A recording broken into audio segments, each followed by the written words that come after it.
Assalamualaikum warahmatullahi wabarakatuh.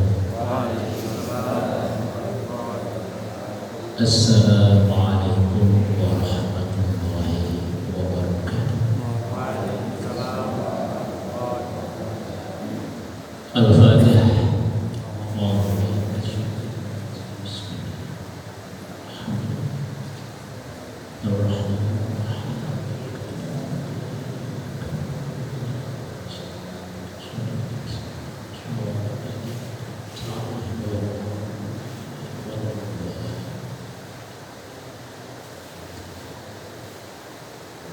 Alhamdulillahirabbil alamin. Wassalatu wassalamu ala asyrafil anbiya'i wal mursalin wa ala alihi wa ashabihi wa man tabi'ahum bi ihsanin ila yaumiddin. Qala Allah ta'ala fil Qur'anil karim, a'udzu billahi minasy syaithanir rajim. Ya ayyuhalladzina amanu taqullaha haqqa tuqatih wa la tamutunna illa wa antum muslimun. Para kiai ingkang kula hormati, para bini sepuh dan para tokoh yang kami muliakan serta hadirin seluruhnya yang dirahmati Allah Subhanahu wa taala. Pertama, mari kita panjatkan puji syukur kita kehadirat Allah Subhanahu wa taala yang senantiasa melimpahkan nikmat dan karunia-Nya yang tak terhingga kepada kita. Nikmat iman, nikmat Islam, nikmat ihsan, nikmat kesehatan dan kesempatan, serta berbagai macam nikmat yang tak mungkin kita hitung satu persatu. Yang kedua, salawat dan salam semoga senantiasa Allah limpahkan kepada Nabiullah Sayyidina Muhammad sallallahu alaihi wasallam serta keluarga beliau, sahabat-sahabat beliau, dan seluruh kaum muslimin yang mengikuti jejak langkah beliau, mengikuti keteladanan beliau sampai hari kiamat nanti. Kaum muslimin rahimakumullah, Al-Qur'anul Karim yang Allah turunkan kepada Nabiullah Muhammad sallallahu alaihi wasallam adalah merupakan wahyu Allah yang terakhir atau kitab Allah yang terakhir yang Allah turunkan kepada Nabi Muhammad sallallahu alaihi wasallam untuk disampaikan kepada seluruh umat manusia sebagai petunjuk bagi mereka, bagi seluruh umat manusia. Sementara sebelum Allah Subhanahu wa taala menurunkan Al-Qur'an di zaman nabi-nabi dan rasul-rasul yang terdahulu, Allah pun karena kasih sayangnya kepada umat manusia juga sudah menurunkan wahyu-wahyunya kepada para nabi dan rasul untuk disampaikan kepada kaum masing-masing, bukan untuk seluruh umat manusia. Allah turunkan Injil kepada Nabi Isa alaihissalam untuk disampaikan kepada kaumnya, yaitu Bani Israel. Bani Israel, anak cucu Nabi Yakub. Karena Israel itu adalah nama lain dari Nabi Yakub. Jadi Bani Israel itu anak cucu Nabi Yakub. Itulah kaum Nabi Isa. Kemudian sebelumnya Allah juga turunkan kitab Taurat kepada Nabi Musa, sama. Kaum Nabi Musa dengan kaum Nabi Isa ini sama, yaitu Bani Israel. Bani Israel, anak cucu Nabi Yakub yang ada 12, yang berjumlah 12. Sehingga dari 12 putra Nabi Yakub itu akhirnya menurunkan 12 kabilah di kalangan Bani Israel. Sehingga Taurat yang Allah turunkan kepada Nabi Musa itu khusus untuk Bani Israel. Kitab Injil khusus untuk Bani Israel. Tetapi Al-Quranul Karim yang Allah turunkan ini untuk seluruh umat manusia, seperti yang Allah firmankan dalam salah satu ayat di surah Al-Baqarah. A'udzubillahi minasyaitonir rajim. Syahrul Ramadan alladzi unzila fihi al-Qur'an hudan lin-nasi wa bayyinatin minal huda wal furqan.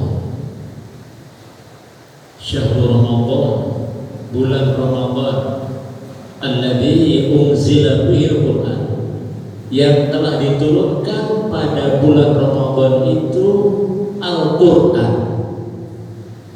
Kalau Allah menyebut bahwa yang diturunkan pada bulan Ramadan itu adalah Al-Qur'an, itu berarti Al-Qur'an seluruhnya, dari Al-Fatihah sampai An-Nas.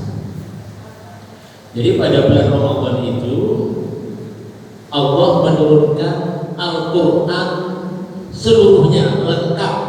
Al-Quran secara total dari Al-Fatihah sampai An-Nas. Diturunkan dari mana ke mana?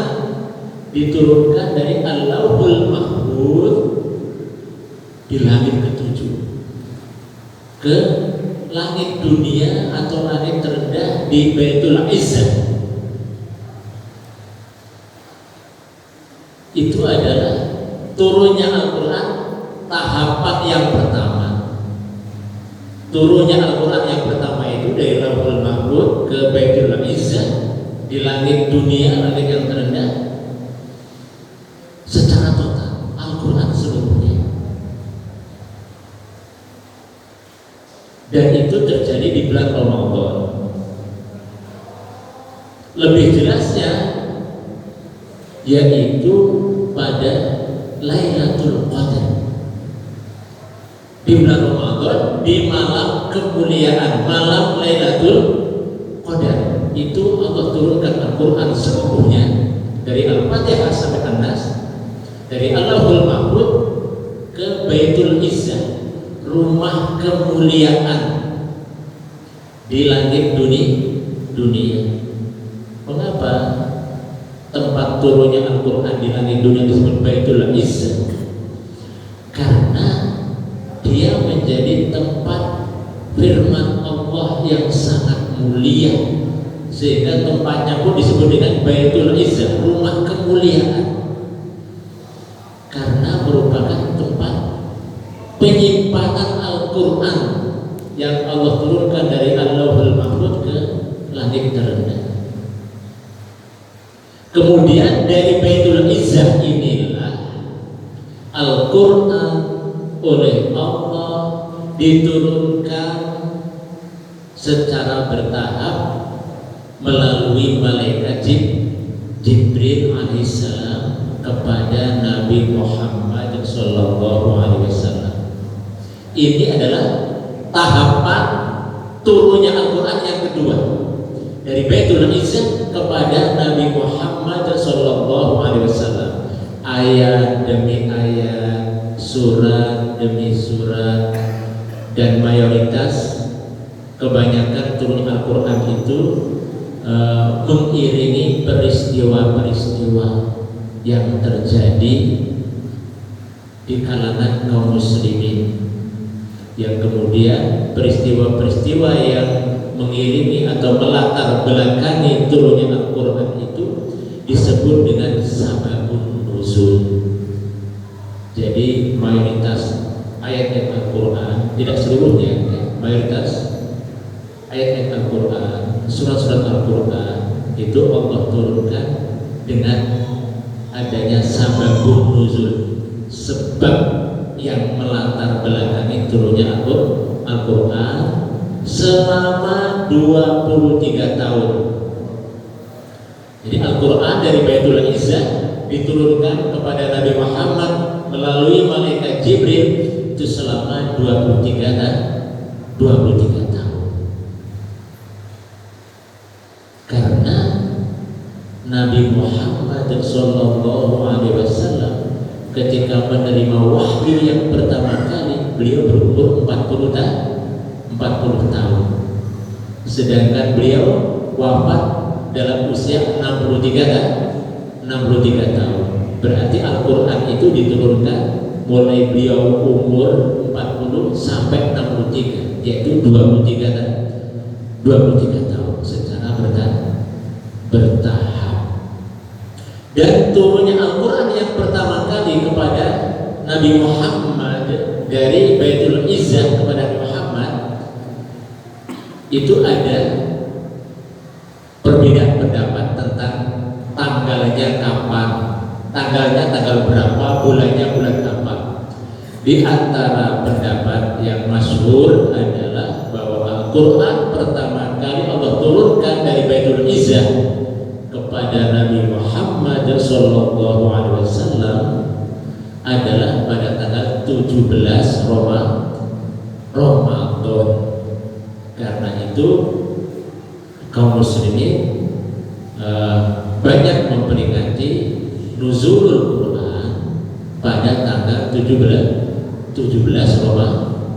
Ramadan, meskipun ada pendapat yang lain tentang tanggal dan bulan turunnya Al-Quran. Tetapi yang masyhur ya, terutama di Indonesia yang masyhur sekali adalah tanggal 17 Ramadan. Kaum muslimin yang dimuliakan Allah Subhanahu wa taala, diturunkannya Al-Quran adalah sebagai karunia yang teramat besar dari Allah Subhanahu wa taala, agar umat manusia itu bisa menjalani kehidupan di dunia ini sesuai dengan petunjuk dari Allah Subhanahu wa taala yang berupa Al-Quran itu. Karena dalam ayat yang saya sampaikan tadi ya, disebutkan syahrul Ramadan alladzi unzila fihil Qur'an hudal linnas, sebagai petunjuk bagi manusia seluruhnya. Karena umat Nabi Muhammad SAW itu adalah manusia seluruhnya. Beda dengan nabi-nabi yang terdahulu, umatnya itu kaum-kaum tertentu, kabilah-kabilah tertentu saja. Tetapi Kanjeng Nabi Muhammad SAW, umat beliau itu adalah seluruh umat manusia. Beliau diutus untuk seluruh umat manusia, tidak khusus untuk bangsa Arab saja, tidak, tetapi untuk semua bangsa yang ada di muka bumi. Karena itu Allah Subhanahu wa taala berfirman di ayat yang lain, "Wa ma arsalnaka illa kafatan linnas." Wa ma arsalnaka, dan tidaklah kami mengutus engkau hai Muhammad sallallahu alaihi wasallam illa kafatan linnas, melainkan untuk seluruh manusia, bukan khusus bangsa tertentu, bukan. Karena itu kalau ada orang-orang yang suka nyinyir ya, Nabi Muhammad itu nabinya bangsa Arab, wah tiang-tiang ingat Napa remen nyinyir ya. Istilah sama niku remen nyinyir. Remen nggih napa ngomong sepedane. Ngomong seenaknya sendiri, suka nyinyir istilah sekarang ini. Terus tiang-tiang yang remen nyinyir dulu, Kanjeng Nabi Muhammad itu nabi ini, wong Arab kok usah melu Kanjeng Nabi Muhammad. Itu boten leres, bertentangan dengan firman Allah Subhanahu wa taala bahwa nabi itu diutus untuk kafatan linnas, untuk seluruh umat manusia. Jadi seharusnya umat manusia itu beriman kepada Nabi Muhammad Sallallahu Alaihi Wasallam. Pernah suatu saat Khalifah Umar Ibnul Khattab saderengipun Khalifah Umar dados khalifah, nalika Kanjeng Nabi Muhammad Sallallahu Alaihi Wasallam tasih sugeng. Ketika Nabi masih hidup, Khalifah Umar itu pernah membuka-buka lembaran kitab Taurat. Pernah membuka lembaran-lembaran kitab Taurat. Kemudian Nabi melihat kalau sahabat Umar radhiyallahu anhu buka-buka kitab Taurat. Lalu Nabi menegur, "Wahai Umar, seandainya Nabi Musa hidup pada zamanku ini, dia akan mengikuti aku dan mengikuti Al-Quran."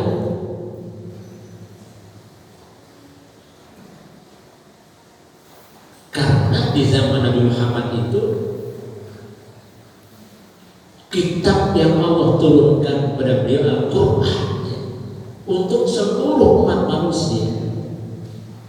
Maka nggak perlu kaum muslimin itu menjadikan Taurat sebagai petunjuknya, tidak boleh. Menjadikan Injil sebagai petunjuk hidupnya, tidak boleh. Memang kita wajib mengimani semua kitab yang Allah turunkan kepada nabi-nabi dan rasul yang terdahulu. Wajib kita imani. Al-Quran yang asli wajib kita imani bahwa itu adalah firman Allah yang Allah turunkan kepada Nabi Musa. Kita wajib mengimani kitab Injil yang asli bahwa itu adalah betul-betul firman Allah yang Allah turunkan kepada Nabi Isa. Kita wajib mengimani kitab Zabur yang asli bahwa itu adalah benar-benar firman Allah yang Allah turunkan kepada Nabi Daud. Tetapi setelah turunnya Al-Quran ya, yang berlaku sebagai petunjuk hidup untuk seluruh umat manusia itu adalah Al-Quran. Al-Quran. Masa berlakunya kitab-kitab yang terdahulu itu sudah habis. Masa berlakunya Taurat sudah habis dengan turunnya Al-Quran. Masa berlakunya Injil sudah habis dengan turunnya Al-Quran.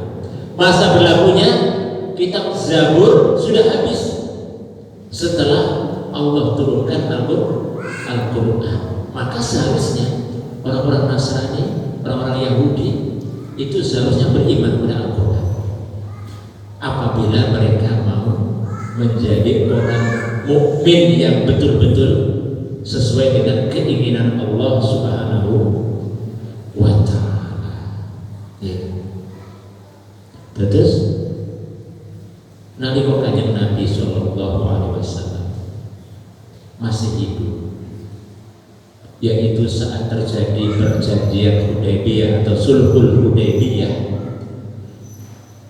masa yang longgar, ada perdamaian dengan orang-orang kafir Quraisy, tidak boleh saling berperang. Itu Rasulullah manfaatkan untuk berkirim surat kepada tokoh-tokoh Nasrani untuk mengajak mereka beriman, karena mereka bagian dari umat Nabi Muhammad SAW. Heraklius atau Kaisar Heraklius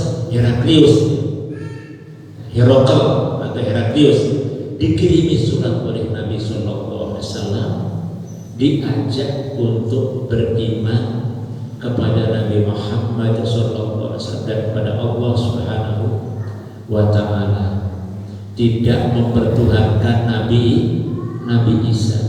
Heraklius itu kaisar Romawi Timur. Kaisar Romawi Timur, ya, menguasai Palestina, menguasai Syria, ya, menguasai Syam waktu itu. Mayoritas negeri Syam itu dikuasai oleh orang-orang Romawi, dan kaisarnya adalah Heraklius. Diajak beriman kepada oleh Nabi Muhammad sallallahu alaihi wasallam. Kaum muslimin rahimakumullah.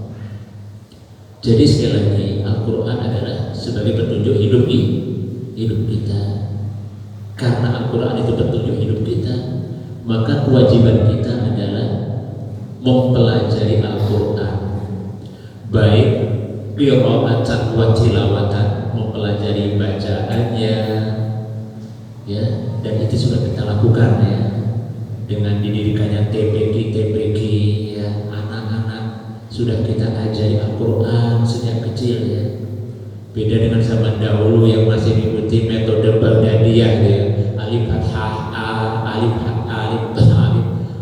alif kasroh i, alif dhamma u, a i u, gitu ya. Dulu metode lama seperti itu kan, ya, metode Baghdadiyah. Sekarang dengan metode-metode yang sangat cepat, ya, anak-anak kita itu usia TK, alhamdulillah bacaan Al-Qurannya sudah bagus.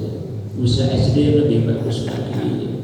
Nah, itu bagian dari kewajiban kaum muslimin, ya, mempelajari dan mengajarkan Al-Quran, qiraatan wa tilawatan, ya, bacaannya. Yang kedua, kewajiban kita adalah untuk memahami Al-Quran, mempelajari Al-Quran, tilawatan wa qiraatan wa fahman wa tadabburan, pemahaman dan tadabburnya, memahami dan mentadabburinya.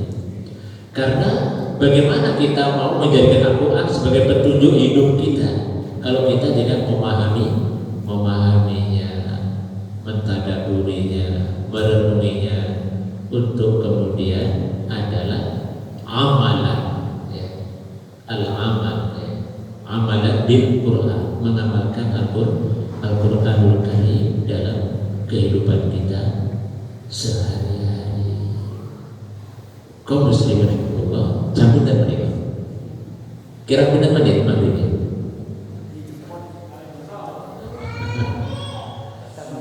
20-an.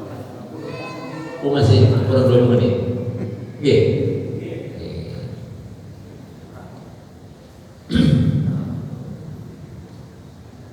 Kaum muslimin rahimakumullah, di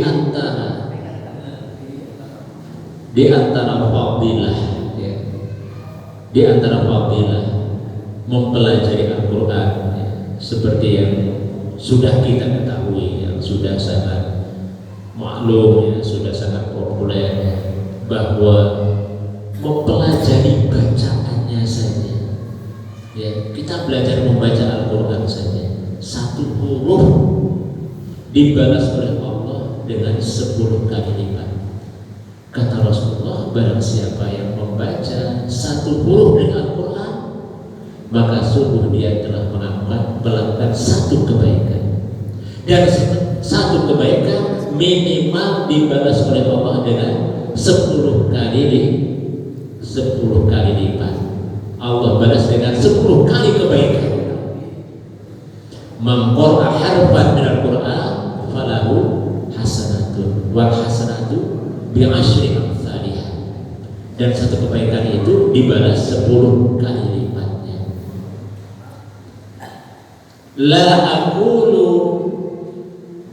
alif lam mim harfun, kata Nabi, aku tidak mengatakan alif lam mim itu satu huruf, walakin alifun harfun wa lamun harfun wa mimun harfun. Tetapi alif itu sendiri satu huruf, berarti baca alif saja itu sudah satu kebaikan. Allah balas 10 kali lipat. Membaca lam Kebaikan kedua, Allah balas 10 kali lipat. Membaca mim, Allah balas, itu satu kebaikan, Allah balas 10 kali lipat kebaikan. Jadi alif lam mim kita sudah mendapatkan 30 kebaikan dari Allah. Kita melakukan 3 kebaikan, Allah balas 30 kali lipat. Subhanallah, Masya Allah. Sungguh ini berkah Al-Quran. Membaca satu huruf dibalas 10 kali lipat. Barokahipun Al-Quran. Itu baru membacanya, belum kita mengajarkan kepada yang lain. Bagi yang sudah lancar bacaannya, bagus bacaannya, mengajar orang lain, itu akan jadi amal jariah. Akan jadi amal jariah. Kita mengajarkan Al-Quran kepada orang lain, yang diajari mempraktekannya, mengamalkannya, rajin mengaji Al-Quran, rajin tilawah Al-Quran, itu adalah amal jariah dari guru yang mengajarkan Al-Quran. Gak akan putus-putusnya. Kita mengajarkan Al-Quran dan mengamalkannya, kemudian yang kita ajari membacanya, mempelajarinya, mengamalkannya, itu luar biasa lagi.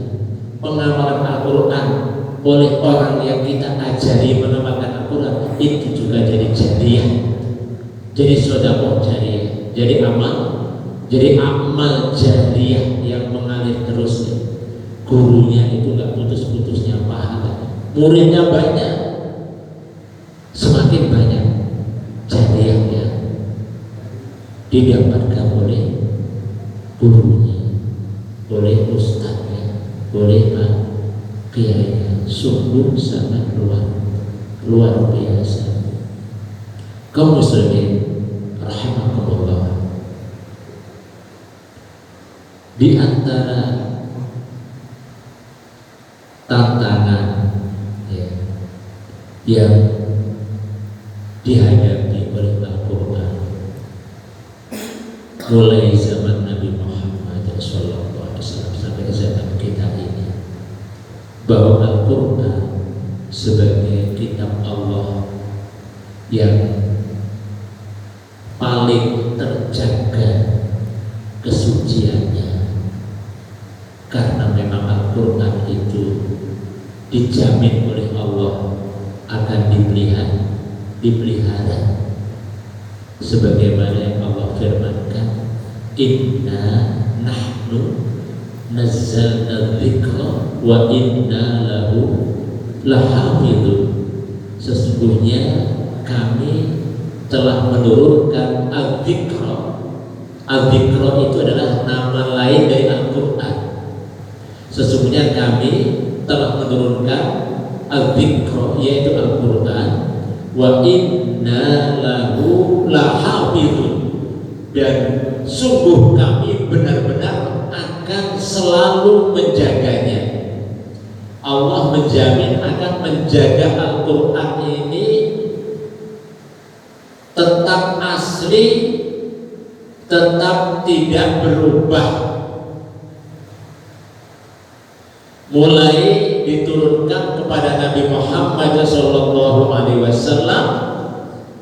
ketika Rasulullah SAW mendapatkan wahyu dari Allah, ayat demi ayat, surat demi surat. Begitu Rasulullah sudah tersadar habis menerima Al-Quran, karena Rasulullah itu ketika menerima Al-Quran, ya, beliau seperti orang pingsan, karena Al-Quran itu Allah turunkan sangat berat rasanya kepada Nabi Muhammad SAW. Bahkan ketika Nabi itu suatu saat sedang menunggang onta, dan saat itu Allah turunkan Al-Quran melalui malaikat Jibril alaihissalam, onta beliau itu tidak mampu untuk berdiri.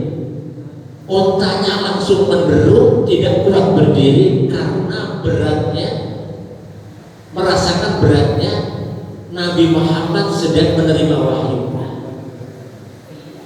Dan beliau ketika menerima wahyu keluar keringatnya bercucuran meskipun di musim yang sangat dingin. Terus wahyu yang Allah terima, yang Allah turunkan kepada Muhammad itu bukan ringan, tapi terasa berat, terasa berat. Karena itulah Al-Quran diturunkan ayat demi ayat. Karena kalau diturunkan sekaligus, gak akan mampu Nabi Muhammad SAW. Jadi bagian dari kasih sayang Allah kepada Muhammad itu Al-Quran diturunkan bertahap, ayat demi ayat. Lau anzalna hadzal Qur'ana ala jabalin la ra'aitahu khashi'an mutasaddian min khasyatillah. Seandainya Al-Quran ini aku turunkan, kami turunkan kepada sebuah gunung, niscaya kamu lihat gunung itu akan hancur berantakan. Al-Quran gak mampu kalau diturunkan kepada gunung. Gunung itu gak mampu menerimanya. Al-Quran itu seandainya Allah turunkan kepada sebuah gunung, gunung itu tidak mampu untuk menerimanya, akan hancur. Makanya kepada Nabi diturunkan bertahap, ayat demi ayat, surat demi surat, supaya tidak terlalu berat dirasakan oleh kanjeng Nabi Muhammad SAW. Dan ketika Nabi sudah tersadar setelah menerima wahyu, Allah panggil pencatat wahyu. Allah panggil pencatat wahyu. Karena beberapa sahabat Nabi itu ditunjuk oleh Nabi Muhammad SAW sebagai pencatat wahyu agar wahyu terjaga. Beliau panggil diantaranya Zaid, diantaranya Zaid dipanggil untuk mencatat wahyu yang beritu. Allah Rasulullah diktikan, Rasulullah bacakan, sampaikan untuk dicatat, sehingga Al-Quran sudah tercatat sejak diturunkan. Beda dengan Injil. Menurut para ahli sejarah, Injil itu ditulis sekian puluh tahun, bahkan sekian ratus tahun setelah sepeninggal Nabi Isa alaihissalam. Puluhan tahun sesudah Nabi Isa meninggal, itu baru ditulis oleh murid-muridnya. Dan tulisannya masih tercampur antara firman